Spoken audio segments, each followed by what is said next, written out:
ನಮಸ್ತೆ ವೀಕ್ಷಕರೇ, ಇನ್ಫೋ ಮಾಸ್ಟರ್ಗೆ ಸ್ವಾಗತ. ಉಳುವ ಯೋಗಿಯ ನೋಡಲ್ಲಿ ಭಾಗ 5 ಕನ್ನಡಪ್ರಭದಲ್ಲಿ ಬಿತ್ತರಾಗಿದೆ. ಇದನ್ನು ಪ್ರತಿದಿನ ಒಬ್ಬೊಬ್ಬರು ಪ್ರಗತಿಪರ ರೈತರ ಕುರಿತಾಗಿ ಅವರು ಏನೆಲ್ಲ ಮಾಡಿದ್ದಾರೆ, ಹೇಗೆ ಮಾಡಿದ್ದಾರೆ, ಎಷ್ಟು ಜಮೀನಿದೆ, ಏನೇನು ಬೆಳೆದಿದ್ದಾರೆ, ಯಾವ ರೀತಿ ಬೆಳೆದಿದ್ದಾರೆ ಅಂತೆಲ್ಲ ರೈತರಿಗೆ ಉಪಯೋಗ ಆಗುವಂತಹ ವಿಷಯನ ಹೇಳ್ತಾ ಇದ್ದಾರೆ. ಎಂಟೆಕ್ ಪದವೀಧರನಿಗೆ ಕೃಷಿ ಪ್ರೀತಿ, ಹೈನುಗಾರಿಕೆಯಿಂದ ಸಂತೃಪ್ತ ಜೀವನ. ಇವರ ಜಮೀನಿನಲ್ಲಿ ತರಕಾರಿ ಜೊತೆಗೆ ಸಿರಿಧಾನ್ಯ, ಚೆಂಡು ಹೂವು, ಅಣಬೆ ಕೂಡ ಉಂಟು. ಬೆಂಗಳೂರಿನ PES ಕಾಲೇಜಿನಲ್ಲಿ ಇಂಜಿನಿಯರಿಂಗ್, ಮೈಸೂರಿನ TVU ಪ್ರಾದೇಶಿಕ ಕೇಂದ್ರದಲ್ಲಿ ಎಂಟೆಕ್ ಮಾಡಿದ ನಾನು ಕೆಲಕಾಲ ಬೋಧನಾ ವೃತ್ತಿಯಲ್ಲಿಯೂ ತೊಡಗಿದ್ದೆ. ಚಲನಚಿತ್ರ, ಕಿರುತೆರೆಯಲ್ಲಿಯೂ ನಟಿಸಿದ್ದೆ. ಆದರೆ ಅದಕ್ಕಿಂತ ನೆಮ್ಮದಿಯ ಜೀವನ ನಡೆಸಲು ಊರಿಗೆ ಮರಳಿ ಕೃಷಿಯಲ್ಲಿ ತೊಡಗಿಸಿಕೊಂಡಿದ್ದೇನೆ. KR ನಗರ ಹಾಗೂ ಮೈಸೂರಿನಲ್ಲಿ ನಮ್ಮ ಕೃಷಿ ಉತ್ಪನ್ನಗಳನ್ನು ಮಾರಾಟ ಮಾಡ್ತಿದ್ದೇನೆ. ಇದು ರೈತರು ಹೇಳಿರುವಂಥದ್ದು.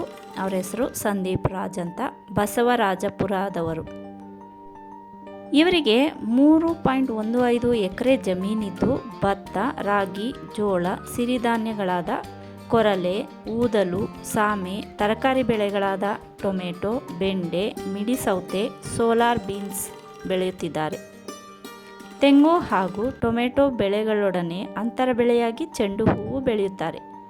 ರೇಷ್ಮೆ ಕೃಷಿಯನ್ನು ಮಾಡುತ್ತಿದ್ದು ವರ್ಷಕ್ಕೆ 8 ಬೆಳೆ ಬೆಳೆಯುವುದರ ಮೂಲಕ 2 ಲಕ್ಷ ರೂಪಾಯಿ ನಿವ್ವಳ ಆದಾಯ ಪಡೆಯುತ್ತಿದ್ದಾರೆ. ಆದರೆ ಈಗ ಪ್ರತಿಕೂಲ ಹವಾಮಾನ ಕಾರಣದಿಂದಾಗಿ ರೇಷ್ಮೆ ಬದಲು ಕಲ್ಲಂಗಡಿ ಬೆಳೆದಿದ್ದಾರೆ. ತೋಟಗಾರಿಕೆ ಅರಣ್ಯ ಬೆಳೆ ಪದ್ಧತಿ ಅನುಸರಿಸುತ್ತಿದ್ದು ಹೊಂಗೆ ಮರ, ನೀಲಗಿರಿ, ಮಾವು, ಸಿಲ್ವರ್, ಬಿದಿರು, ನೇರಳೆ, ಬೋಗೆ, ಹಲಸು ಹಾಗೂ ತೇಗ ಮರಗಳನ್ನು ಬೆಳೆಸಿದ್ದಾರೆ. ಇದರಿಂದ ಮಣ್ಣಿನ ಸವಕಳಿಯನ್ನು ತಪ್ಪಿಸಲು ಸಹಕಾರಿಯಾಗಿದೆ. ಕೃಷಿಯ ಜೊತೆಗೆ ಹೈನುಗಾರಿಕೆಯಲ್ಲಿ ತೊಡಗಿಸಿಕೊಂಡಿದ್ದು ವಾರ್ಷಿಕ 3 ಲಕ್ಷ ನಿವ್ವಳ ಲಾಭ ಪಡೆಯುತ್ತಿದ್ದಾರೆ. ರಾಸುಗಳಿಗೆ ಹಸಿರು ಹಾಗೂ ಕೆಂಪು ನೇಪಿಯಾರ್, ಮೇವಿನ ಅಲಸಂದೆ, ಕೆಂಪು ಕಡ್ಡಿ ಹುಲ್ಲು ಹಾಗೂ ಮೆಕ್ಕೆಜೋಳವನ್ನು ತಮ್ಮ ಜಮೀನಿನಲ್ಲಿಯೇ ಬೆಳೆಯುವುದಲ್ಲದೆ 30 ಟನ್ ಸೈಲೇಜ್ ಉತ್ಪಾದಿಸುತ್ತಾರೆ. ಬಂಡೂರು ಕುರಿಗಳು, ನಾಟಿ ಮೇಕೆ, ನಾಟಿ ಕೋಳಿ ಹಾಗೂ ಗಿರಿರಾಜ ಕೋಳಿ ಸಾಕಾಣಿಕೆ ಮಾಡಿ ಆದಾಯ ಹೆಚ್ಚಿಸಿಕೊಳ್ಳುವಲ್ಲಿ ಗಮನ ಹರಿಸಿದ್ದಾರೆ. ವಿಸ್ತರಣಾ ಶಿಕ್ಷಣ ಘಟಕ ನಾಗನಹಳ್ಳಿಯಲ್ಲಿ ಅಣಬೆ ಕೃಷಿ ಬಗ್ಗೆ ತರಬೇತಿ ಪಡೆದು ಅಣಬೆ ಬೇಸಾಯ ಮಾಡಿ ಸ್ಥಳೀಯ ಮಾರುಕಟ್ಟೆಗೆ ಸರಬರಾಜು ಮಾಡುತ್ತಿದ್ದಾರೆ. ತಮ್ಮ ಭೂಮಿಯ ಫಲವತ್ತತೆಯನ್ನು ಹೆಚ್ಚಿಸಲು ಹಸಿರೆಲೆ ಗೊಬ್ಬರ, ಕೊಟ್ಟಿಗೆ ಗೊಬ್ಬರ, ಕಾಂಪೋಸ್ಟ್ ಹಾಗೂ ಜೀವಾಮೃತ ಬಳಕೆ ಮಾಡುತ್ತಿದ್ದಾರೆ. ಬೆಳೆಗಳಲ್ಲಿ ಸಮಗ್ರ ರೋಗಗಳ ನಿರ್ವಹಣೆಯಲ್ಲಿ ಬೀಜೋಪಚಾರದ ಉಪಯೋಗಗಳನ್ನು ಕುರಿತು ಟ್ರೈಕೋಡರ್ಮ್ ಬಳಸಿ ಬೀಜೋಪಚಾರ ಮಾಡುತ್ತಿದ್ದಾರೆ. ಕೀಟಗಳ ನಿರ್ವಹಣೆಗಾಗಿ ಜೈವಿಕ ಕೀಟನಾಶಕಗಳಾದ ಬಿವೇರಿಯಾ, ಮೆಟಾರೈಜಿಯಂ ಬಳಕೆಯ ಬಗ್ಗೆ ಜ್ಞಾನವಿದೆ. ಕೃಷಿ ಇಲಾಖೆ ವಿಸ್ತರಣಾ ಶಿಕ್ಷಣ ಘಟಕ ನಾಗನಹಳ್ಳಿ ವತಿಯಿಂದ ಜರುಗುವ ತರಬೇತಿ ಕಾರ್ಯಕ್ರಮಗಳಲ್ಲಿ ಭಾಗವಹಿಸುವುದು ಹಾಗೂ ತಮ್ಮ ಜಮೀನಿನಲ್ಲಿ ಮುಂಚೂಣಿ ಪ್ರಾತ್ಯಕ್ಷಿಕೆಗಳನ್ನು ಕೈಗೊಳ್ಳುವುದರ ಮೂಲಕ ನೂತನ ವೈಜ್ಞಾನಿಕ ಕೃಷಿ ತಂತ್ರಜ್ಞಾನಗಳನ್ನು ಅಳವಡಿಸಿಕೊಳ್ಳುವುದರಿಂದ ಮಾದರಿ ಯುವ ರೈತರೆನಿಸಿಕೊಂಡಿದ್ದಾರೆ. ಹೊಸದಾಗಿ ಅಭಿವೃದ್ಧಿಗೊಳಿಸಿದ ರಾಗಿ, ಭತ್ತ ತಳಿಗಳನ್ನು ಬೆಳೆದು ಇತರೆ ರೈತರುಗಳಿಗೆ ತಂತ್ರಜ್ಞಾನಗಳ ಬಗ್ಗೆ ಅರಿವು ಮೂಡಿಸುತ್ತಿದ್ದಾರೆ.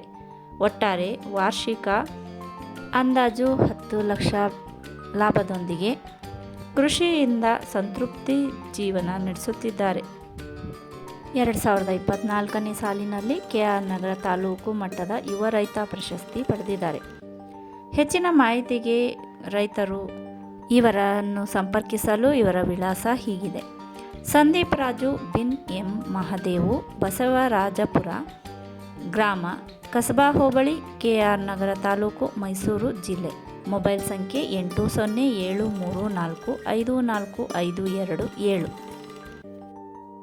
ವೀಕ್ಷಕರೇ, ಮತ್ತೊಬ್ಬ ಪ್ರಗತಿಪರ ರೈತರ ಮಾಹಿತಿ ಹೊತ್ತ ವಿಡಿಯೋದೊಂದಿಗೆ ಮತ್ತೊಂದು ವಿಡಿಯೋದಲ್ಲಿ ನಾವು ಭೇಟಿಯಾಗೋಣ. ಸ್ನೇಹಿತರೆ, ಧನ್ಯವಾದಗಳು.